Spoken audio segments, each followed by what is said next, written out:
In this video, let's talk about some basic research concept in the labor economics. So it will be fundamental in labor economics research. So let's start by a univariate test or simple linear regression model.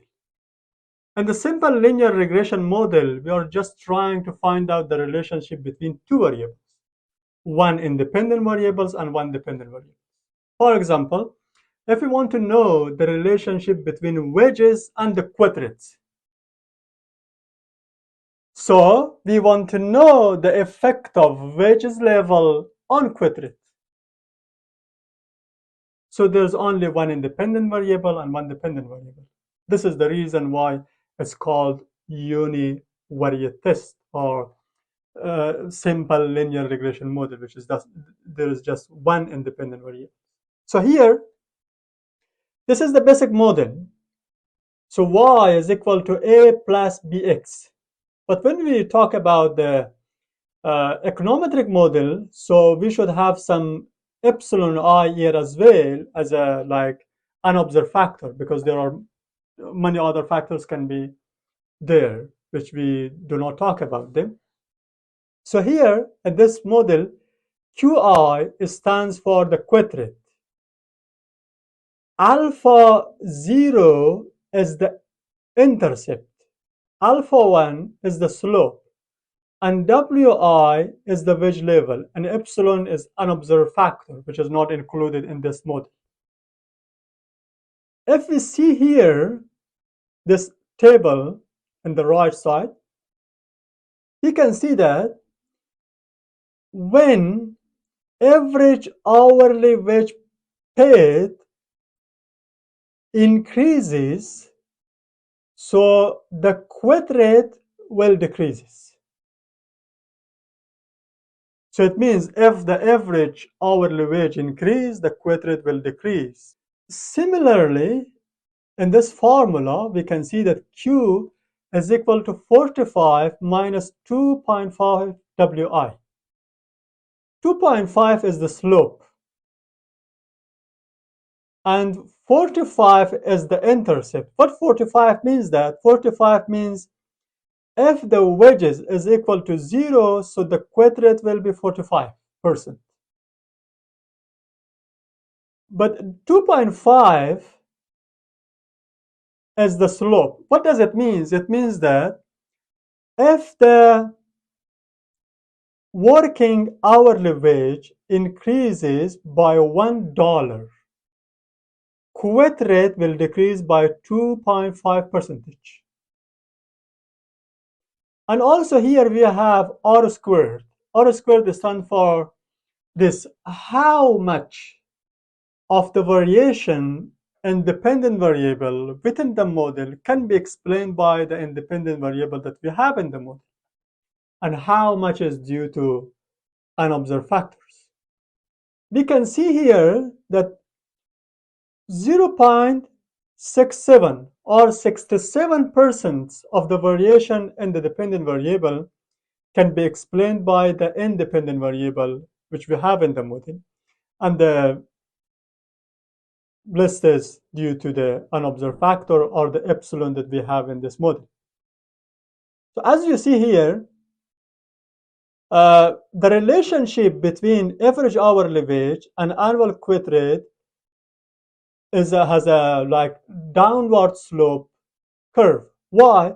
Because it shows as the average hourly wage increases, the annual quit rate will decreases. So that's why we have a downward slope line which shows the relationship between average hourly wage and annual quit rate. And our slope is negative. It shows when wages increase, the quit rate will decrease. So it shows just the magnitude. But when we are doing research, we should think about significant level as well. So we should make hypotheses. We should make null hypothesis, and we should make alternative hypothesis. Our null hypothesis is that alpha 1 is equal to 0. That means there's no relationship between wages and quit rate. But alpha 1 alternative hypothesis is that there is a relationship exists between both. So let's do the test. Hypothesis of no relationship between W and Q. So let's find out the significance level by doing the T statistic. T statistic for the alpha 0, which is that intercept, we can find out by the magnitude divided by the standard error, 5.0. What is inside the parentheses is a standard error. By dividing the number over the standard error, we can find out if this one is basically larger than 2, we can say that the relationship is statistically significant. So it means when there is the wages equal to 0, so the quit rate is 45, is just because of intercept. And also the t-value or t statistic for the effect of wages on quit rate can be divided by the slope of wages over the standard error, which is minus 2.5 over 0.625, which is equal to minus 4, or on absolute value is equal to 4. Why this minus? It means there is like negative relationship between these two. When one is increased, the other is decreased. When wage increase, like the quit rate decrease. So overall, both of them is larger than 2. It means both of them are statistically significant. It means there is a statistically significant relationship between wages and quit rate. But when we are doing actual research, so except wages, there are many other factors that may affect quit rate. So at that time, we should move toward the multiple regression analysis, or MRA. If we assume that in addition to wages rate, WI, the other factor that can influence quit rate is like the average age of a workforce or workers, then we will have one more factor in our model, which is now we have QI is equal to beta 0 plus beta 1 WI plus beta 2 AI plus epsilon I. So now AI is the average age of workers. So now beside the wage level, we have average age of workers as other factors that may affect quit rate. So if we want to estimate beta 0, beta 1, and beta 2 can be estimated through multiple regression analysis. And in multiple regression analysis, we should keep one thing in our mind, that we want to find the isolated effect of one variable on the other variable. So we should think about the assumption of ceteris paribus effect, or other things being equal. For example, if we want to know the impact of wages on QI, WI on QI, we should think about when the wages increase by $1, the quit rate would decrease by beta 1, other things being equal. It means there's no changes in age. The change in age is equal to 0.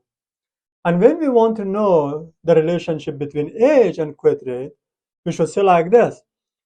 When the age increase from like less than 40 to more than 40, the quit rate would decrease or increase by beta 2, other things being equal. So here, by the average age, we categorize the workers by two groups, less than 40 and more than 40. Like we are using a dummy variable for worker's age. So if the worker's age is less than and equal to 40, we think we treat AI equal to 0. But when the worker's age is greater than 40, we treat AI is equal to 1. So it will take the value of 0 and 1. So now here, note that this one, if AI is equal to 0, it means the worker age is less than 14. So then our model will become QI is equal to beta 0, beta 1 WI plus epsilon I. It means the factor of age will disappear from this model, because now AI is equal to 0. So now here, the quit rate is only dependent on the WI.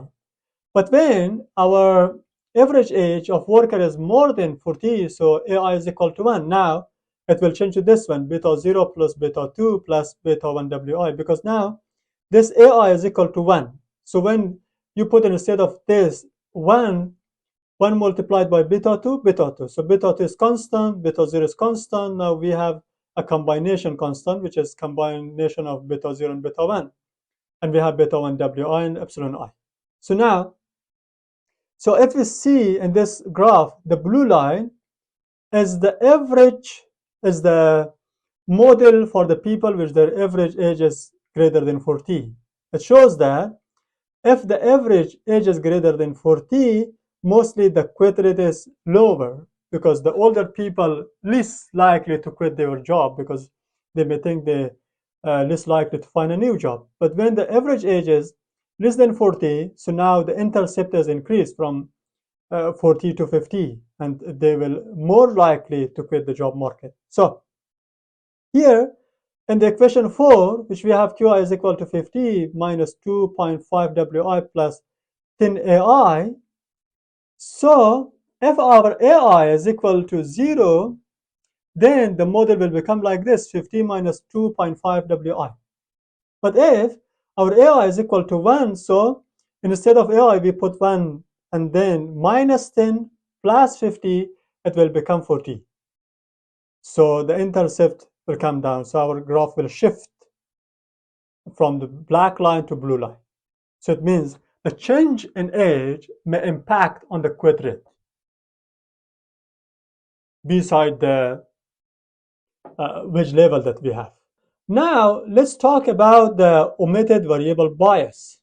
So if we omit some important variable from our model, it would lead to omitted variable bias. Why? Because now the coefficients that we find out, it's not the isolated or pure effect. It's a confounding effect.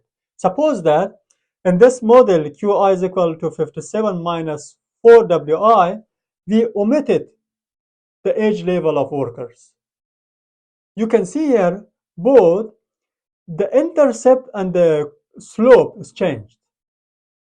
And now this intercept and this slope is not the true slope. It's the estimated slope that we ignore worker age. So now the contribution of worker age in this model, some part will move to W and some part will move to intercept and some part will move to like our unobserved factor or epsilon I.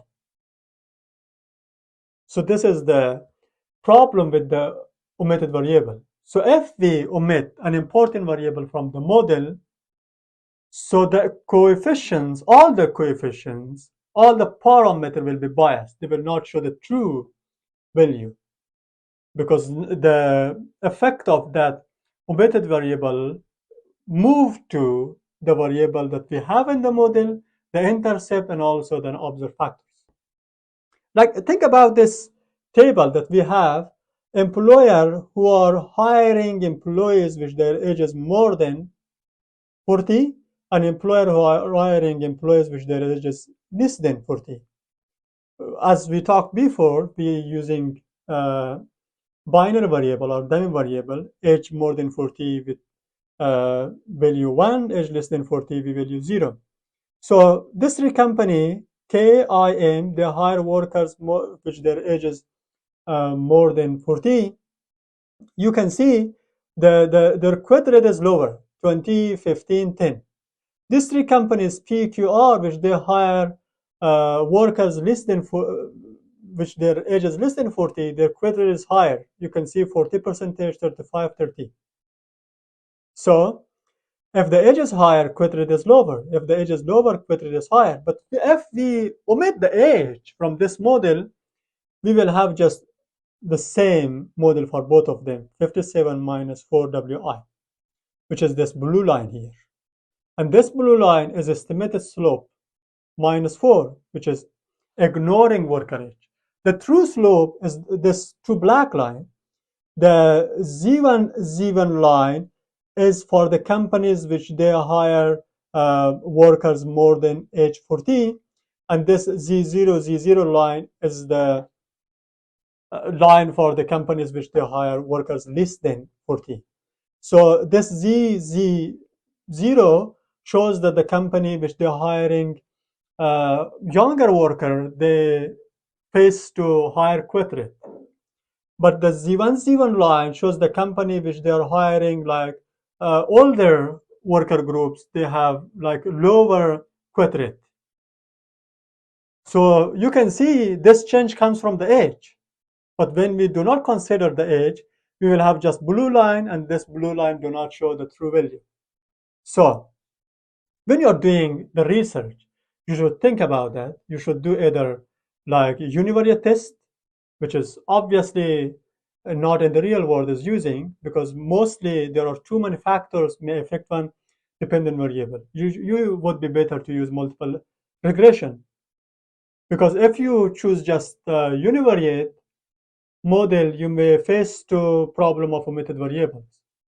You should add as many variables that it may affect on the dependent variable. But whenever you add some unimportant variable in the model, so it will affect on the model, but it will not change the slope of other variable, because this variable does not have any contribution, it will be 0. But when you add more variable in the model, the variance will increase.